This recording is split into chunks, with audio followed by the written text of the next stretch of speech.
দেখেন এই যে এই পাশ থেকে এই পাশ পর্যন্ত হাতটা একটু বাঁকে গেছে, আর এই যে টার্বিনেট বেড়ে গেছে, এই পাশে টোটালি টার্বিনেট বেড়ে গেছে। এই সাদা অংশগুলা অতিরিক্ত মাংস, যার কারণে ঠিক মতো নিঃশ্বাস নিতে পারে না। যেটা একটু আগে দেখছেন যে ভিতরে এই পাশটা কিন্তু ফাঁকা হয়ে গেছে, মানে এই মাংসগুলা নাই, অল্প একটু আছে, ওইটা আবার শুকিয়ে পড়ে যাবে। এটা সাথে সাথে 2 ঘন্টার চিকিৎসার মাধ্যমেই হয়। অনেকে মনে করে যে রাসেল ভাই, অনেকে মনে করে যে ব্যাপার কি, মানে 1-2 ঘন্টার মধ্যে চিকিৎসা এটা কিভাবে হয়, এটা কি সম্ভব কিনা? তো আসসালামু আলাইকুম রাসেল ভাই, ভালো আছেন? রাসেল ভাই মূলত গতকালকে আমার সাথে রাতে কথা বলছে, আজকে সকালবেলা 6টা বাজে সাভার নবীনগর থেকে উনি সোনারগাঁও চলে আসছে এই নাকের সমস্যাটা নিয়ে ওনার চিকিৎসা করার জন্য। তো ভাই, আপনি আমার সাথে কিভাবে মানে যোগাযোগ করছেন? আমি অনলাইন থেকে ফেসবুকের মাধ্যমে আপনার ভিডিও দেখছি, দেখলাম যে অনেক রোগীর চিকিৎসা করছেন, সেগুলো দেখে ভালো লাগলো, তারপরে আমি এখানে আসছি আপনার কাছে। আপনার কি কি সমস্যা ছিল? সমস্যা আমার নাকে হাড় বাঁকা, তারপর নিঃশ্বাস নিতে পারে না, নাক সবসময় বন্ধ থাকে, মাথা ব্যথা করে, নিঃশ্বাস না বের হয়, না বের হওয়ার কারণে শরীরে জ্বর আসে। আচ্ছা, তারপর নাক সবসময় বন্ধ থাকে, মেজাজটা খিটখিটে থাকে, রাগ উঠে থাকে সবসময়। ও আচ্ছা আচ্ছা। তো আসলে এত জায়গাতে অনলাইনের মাধ্যমে আপনি দেখে আমার এখানে আসলেন যে? আসলাম, আপনার অনেক ভিডিও গুলা রিভিউ দেখলাম, অনেক ভালো লাগলো। এই জন্য তো মানুষ তো আসলে অনেক জায়গাতেই যায়, তো বারবার গেলে দেখা গেছে যে কাজকর্ম ফলাফিয়ে ডাক্তারের কাছে প্রতি সপ্তাহে দৌড়াদৌড়ি করলে তো সময় পাওয়া যায় না অনেকে। তা আমার এখানে আসছেন যে, আমার এখানে কি আবার আসতে হবে? আমি কি এরকম বলছিলাম? আচ্ছা, একবার আসলেই তো হবে ইনশাআল্লাহ। আমি ওনার নাকের ভিতরে অবস্থাটা দেখাই।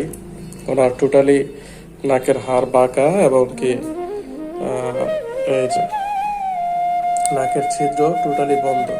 তো আমরা এই নাকের ছিদ্র বন্ধ হওয়ার কারণ হলো এটাতে একটু হাড় বাঁকা আছে আর টার্বিনেট অতিরিক্ত হয়ে গেছে।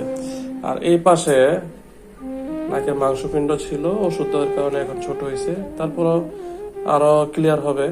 তো এই পাশে একটা ছোট প্লাস্টিক ডিভাইস দিয়ে দেব, যাতে অক্সিজেন ঠিক মতন আসা যাওয়া করে। হ্যাঁ, ইনশাল্লাহ আস্তে আস্তে 1 মাসের মধ্যে এই পাশটা আস্তে আস্তে ঠিক হয়ে যাওয়ার চান্স থাকে যদি আল্লাহ রহমত করে। আর এই পাশে তো একদিন আজকে বা কালকের মধ্যে ভিতরে পরিটা শুকিয়ে পড়ে যাবে। তো আপনি যে আসছেন ভাই এত দূর থেকে, অনেক তো কষ্ট হয়েছে। তো আসার পরে চেম্বারে এসে আপনার কাছে কি মনে হলো যে আসলে কি ইনশাল্লাহ চিকিৎসা করলে কি আপনি সুস্থ হইবেন? এটা আল্লাহর কাছে মানে একটা বিশ্বাস আছে। আপনার ব্যবহার অনেক ভালো লাগছে, টাকা পয়সা বড় কিছু না, আপনার ব্যবহারটা আমার অনেক ভালো লাগছে। আমি আশা করি এই ভাইয়ের ভিডিও যারা দেখেন অবশ্যই আসবেন, অনেক ভালো ব্যবহার করে, আশা করি ইনশাল্লাহ সুস্থ হবে। ইনশাল্লাহ। আপনার রিপোর্ট গুলা দেখি। হ্যাঁ, আসলে ভাই আসছে, আসার সময় বলছে যে আমার কোনো এক্সরে করতে হবে কিনা।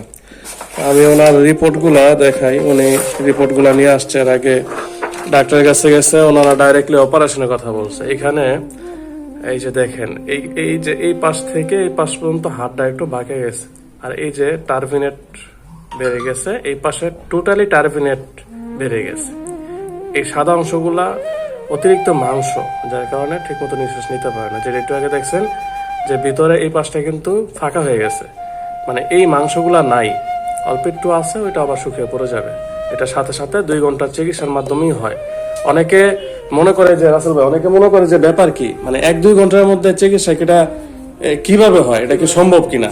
তো আসলে আমার এখানে মূলত অনেক জায়গাতে যারা ওষুধ খায় 1 মাস 2 মাস, তারপরেও কিন্তু ঠিক হয় না। কিন্তু আমার চিকিৎসাটা আসলে এমন একটা চিকিৎসা, এটা সম্পূর্ণ বাহিরের চিকিৎসা। এটা যে অতিরিক্ত মাংসটা আছে, এই মাংসের মধ্যে আপনার যখন এই মেডিসিনটা দেই, তখন এটা আস্তে করে এই যে এই যতটুকু পর্যন্ত হাইপারট্রফি টার্বিনেট হয়ে গেছে, যেটা অতিরিক্ত মাংস, এই মাংসটা ড্যামেজ করে দেয়। অ্যাসিড না বা অন্য কিছু না, এটা জাস্ট একটা বাহিরে কাশরাকারমা মেডিসিন। এই মেডিসিনটা হ্যাঁ, আপনার যন্ত্রণা হয়েছে না? অনেক সময় দেখা গেছে যে কোনো অ্যাসিড জাতীয় ওষুধ হলে কিন্তু প্রচন্ড জ্বালাপড়া করতো, মাথা ধরে। অনেক সময় আপনি কিন্তু গতকালকে বলছেন যে বারে বারে যে ভাই অ্যাসিড কিনা, বা আমার কিন্তু অনেক ভয় করে, আপনি যদি অ্যাসিড হয় তাহলে আমি আসবো না, এরকম বলছেন না? তা আমি বলছিলাম কিন্তু সম্পূর্ণ ভিন্ন। এরকম একটা সমস্যা না। মানে এই যে ওষুধ দিচ্ছে যে কোনো ধরনের খারাপ লাগছে, আর কোনো খারাপ লাগে না। সামান্য ঝাঁজ লাগে একটু সামান্য হালকা, লাগে, 5 সেকেন্ডের মতো যেরকম লেবুর রস যেরকম ওরকম লাগছে, হ্যাঁ। এটা আবার ইজিলি হয়ে গেছে। তো আসলে এই মেডিসিনটা দেওয়ার পরে মূলত আমাদের টার্বিনেটটা একদম নষ্ট হয়ে যায়, হ্যাঁ, একদম নষ্ট হয়ে যায় গোড়া থেকে, তারপর এটা শুকিয়ে অটোমেটিক জোরে পড়ে যায়। আর এই পাশে যে হাড় বাঁকাটা, এটার জন্য একটা ছোট্ট প্লাস্টিকের ডিভাইস দিয়ে দিব রাবারে, এটার ভিতরে সবসময় লাগিয়ে রাখার জন্য, যার কারণে মাঝখান দিয়ে উনি সবসময় নিঃশ্বাস আসা যাওয়া করতে পারবে, ঠিক মতো অক্সিজেন যাতায়াত করতে পারবে ইনশাল্লাহ। আর ওনার ডান পাশে সাইনোসাইটিসের সমস্যা আছে, যেটা রিপোর্টে আমরা দেখতে পাচ্ছি। আমি ওনাকে রিপোর্ট দেখার আগেই বলছি যে রাসেল ভাই, আপনার কিন্তু সাইনোসাইটিসের প্রবলেম আছে, হাড় বাঁকা আছে, এবং কি জানি অতিরিক্ত মাংসপিণ্ড বাড়তি আছে। উনি এই যে এতগুলা রিপোর্ট, মূলত উনি কিন্তু অপারেশনের জন্য প্রস্তুতি নিয়ে নিছিল, হ্যাঁ, তারপরে অপারেশন না করে এখানে আসছে। এই যে দেখেন, রাইট ম্যাক্সিলারি সাইনোসাইটিস, টোটালি বুকে সমস্যা নাই। টোটালি উনি অপারেশনের জন্য সমস্ত এক্সরে প্রিপারেশন নিয়ে উনি অলরেডি অপারেশন করবে। লাস্টে আমার ভিডিও দেখে উনি আসছে, ইনশাল্লাহ আল্লাহ যদি মাফ করে দোয়া করে আল্লাহ সুস্থ করে দেখ। আসলে সুস্থ করার মালিক তো আমি না, আল্লাহ তাআলা। তারপর আমি যতটুকু পারি আমার সাধ্য মতো আমি চিকিৎসা দেই, বাকিটা ইনশাল্লাহ রোগীরা সুস্থ হয়ে যায়। তবে 100 থেকে 99% আল্লাহর রহমতে আমার এখানে এসে কেউ বিফল হয় না। যতটুকু পারি অভিজ্ঞতা অনুযায়ী একটু সময় দিয়ে চিকিৎসা করি, যার কারণে ইনশাল্লাহ সুস্থ হয়ে যায়। তো আসলে রাসেল ভাই, আপনার চিকিৎসা নিলেন বা নিতেছেন, আপনি বললেন যে ভাই আমার বোনকেও নিয়ে আসবো পাইলসের জন্য, আমার ভাগ্নিকেও নিয়ে আসবো। তো এটা মূলত কিন্তু আপনার এই আসার পরে, আমার সাথে কথা বলার পরে বা চিকিৎসা এই যে নিতেছেন, একটু ভালো লাগছে দেখেই কিন্তু আপনি আপনার মতামতটা মতামতটা দিচ্ছেন যে আমার বোনকে নিয়ে আসবো। ভাই আমার বোনেরও পাইলসের যে সমস্যা, বললেন যে কিছুটা সেক্রিফাইস করা যাবে, তারপরে দেখা গেছে তার অপারেশনের কথা অনেকে বলছে যে অপারেশন করা লাগবে, যদি অপারেশন না করে কিছু টাকার মাধ্যমে যে সেক্রিফাইস হ্যাঁ পায়, তাহলে তো এটা অনেক কিছু। কাটা থেকে মনে করেন যে অতটা ভালো না। হ্যাঁ, আচ্ছা আচ্ছা। এই অপারেশনের মাধ্যমে এমন একটা দুর্ঘটনা হতে সে মারা যেতে পারে, এটা যদি হায়াত না থাকে। না থাকে। তো এক্ষেত্রে আমার এই মেডিসিনের মাধ্যমে যে চিকিৎসাগুলো করি, এটা কোনো ধরনের রিস্ক নাই। এটা মানে ছোট 2 বছর 3 বছরের বাচ্চা থেকে আপনার প্রেগনেন্সি অবস্থায় ওই চিকিৎসাটা দিয়ে থাকে। আমার পেজের মধ্যে বাচ্চাদের বা প্রেগনেন্সি অবস্থায় মহিলাদেরও চিকিৎসা করছে, ভিডিও আছে। তো একটা ছোট বাচ্চা আর হলো প্রেগনেন্সি অবস্থায় যে একটা মহিলা চিকিৎসা করে, তাইলে ওনার কতটুকু সেফটি দরকার। জীবনে accident। একটা প্যারাসিটামল খাইতে গেলে কিন্তু ডাক্তারের পরামর্শ অনুযায়ী খেতে হয়। তাহলে ওই ক্ষেত্রে নাকের চিকিৎসার পরে যদি অনেক হাই কোয়ালিটির অ্যান্টিবায়োটিক দিতে হয় অথবা কোনো সমস্যা হইতো, তাহলে কিন্তু আর চিকিৎসাটা আমি দিতে পারতাম না। তো সবচাইতে নর্মালি এটা ট্রিটমেন্ট এবং কি খুব সুবিধাজনক। আর চিকিৎসার পরে আপনি গতকালকে বলছেন ভাই রেস্টে থাকতে হবে কিনা, আমি কি বলছিলাম যে রেস্টে কিন্তু থাকতে হয় না, থাকতে হয় না। কিন্তু আপনার এখানে আইসা আপনি আবার চলে যেতে পারবেন, বাসায় গিয়ে 2-1 ঘন্টা রেস্ট নিয়ে আবার কাজে যেতে পারবেন, কোনো রেস্টে থাকতে হয় না। অপারেশন করলে হয়তো 15 দিন 1 মাস একটু রেস্টে থাকতে হয়, নিচের দিকে তাকানো যায় না। তবে